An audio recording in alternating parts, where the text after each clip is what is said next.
रतन टाटा एक प्रसिद्ध भारतीय उद्योगपति, परोपकारी और टाटा समूह के पूर्व चेयरमैन हैं। उनका जन्म 28 दिसंबर 1937 को मुंबई, भारत में हुआ था। रतन टाटा को उनकी विनम्रता, व्यावसायिक नैतिकता और समाज सेवा के लिए जाना जाता है। प्रारंभिक जीवन और शिक्षा। रतन टाटा का जन्म टाटा परिवार में हुआ, जो भारत के सबसे प्रमुख उद्योगपतियों में से एक है। उन्होंने अपनी प्रारंभिक शिक्षा मुंबई के कैथेड्रल और जॉन कॉनन स्कूल में प्राप्त की।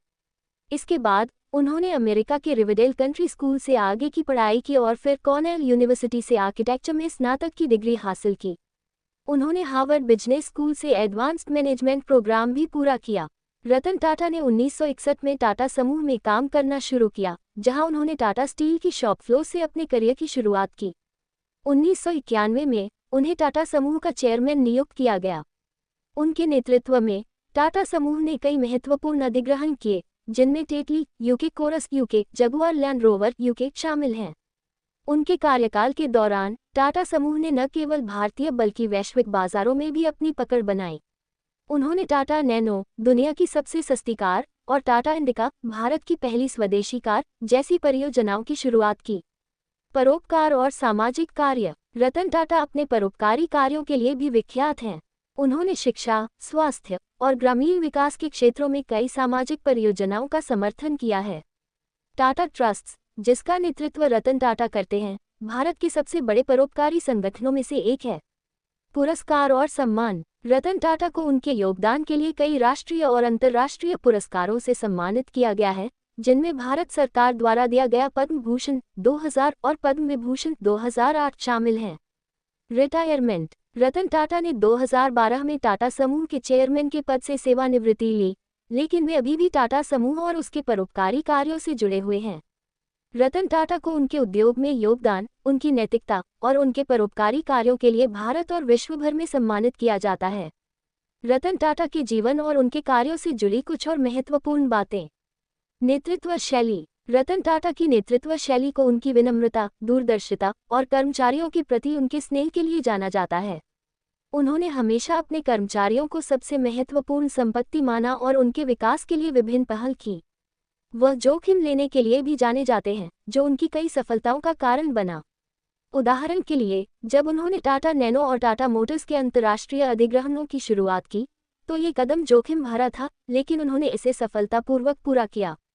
टाटा नैनो, जिसे लोगों की कार के रूप में प्रचारित किया गया, रतन टाटा का सपना था कि हर भारतीय परिवार के पास एक कार हो।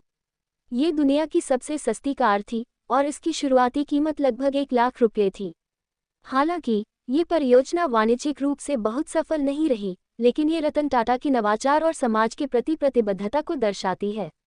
जगुआर लैंड रोवर अधिग्रहण। रतन टाटा के नेतृत्व में टाटा मोटर्स ने 2008 में प्रतिष्ठित British car brand Jaguar Land rover JLR का अधिग्रहण किया।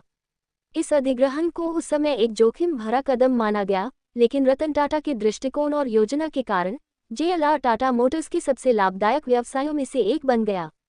परोपकार। रतन टाटा ने अपने जीवन में परोपकारी कार्यों को बहुत महत्व दिया। वह अपनी कुल संपत्ति का एक बड़ा हिस्सा परोपकारी कार्यों में दान करते हैं। उन्होंने ग्रामीण भारत में शिक्षा, स्वच्छ पेयजल और स्वास्थ्य सेवाओं की स्थिति सुधारने के लिए महत्वपूर्ण योगदान दिया है। रतन टाटा और नवाचार। रतन टाटा हमेशा नवाचार के प्रति जागरूक रहे हैं। उन्होंने अपनी कंपनियों में अनुसंधान और विकास R&D को प्रोत्साहित किया, जिसके परिणामस्वरूप टाटा समूह ने कई नए उत्पाद और सेवाएं विकसित की। उनके नेतृत्व में टाटा समूह ने स्थिरता और पर्यावरण संवेदनशील व्यवसाय प्रथाओं को भी अपनाया। व्यक्तिगत जीवन। रतन टाटा अपने व्यक्तिगत जीवन को बहुत निजी रखते हैं। वह अविवाहित हैं और उन्होंने कभी शादी नहीं की। उन्होंने एक बार कहा था कि उन्होंने जीवन में 4 बार शादी करने का मन बनाया, लेकिन अलग अलग कारणों से वे कभी शादी नहीं कर पाए। वह अपने निजी जीवन को लेकर बहुत ही विनम्र और जमीन से जुड़े हुए हैं। समकालीन विचारधारा। रतन टाटा का मानना है कि व्यवसाय केवल मुनाफा कमाने के लिए नहीं होता, बल्कि यह समाज में सकारात्मक बदलाव लाने का एक माध्यम है। वह अक्सर कहते हैं कि बिजनेस में आपको लोगों की सेवा करनी चाहिए और उन पर ध्यान केंद्रित करना चाहिए। रतन टाटा का जीवन और उनका दृष्टिकोण न केवल उद्योग जगत के लिए प्रेरणा है, बल्कि समाज के लिए भी एक मार्गदर्शक सिद्धांत है। वह आज भी अपनी सलाह और मार्गदर्शन से नई पीढ़ी के उद्यमियों और व्यावसायिक नेताओं को प्रेरित करते हैं।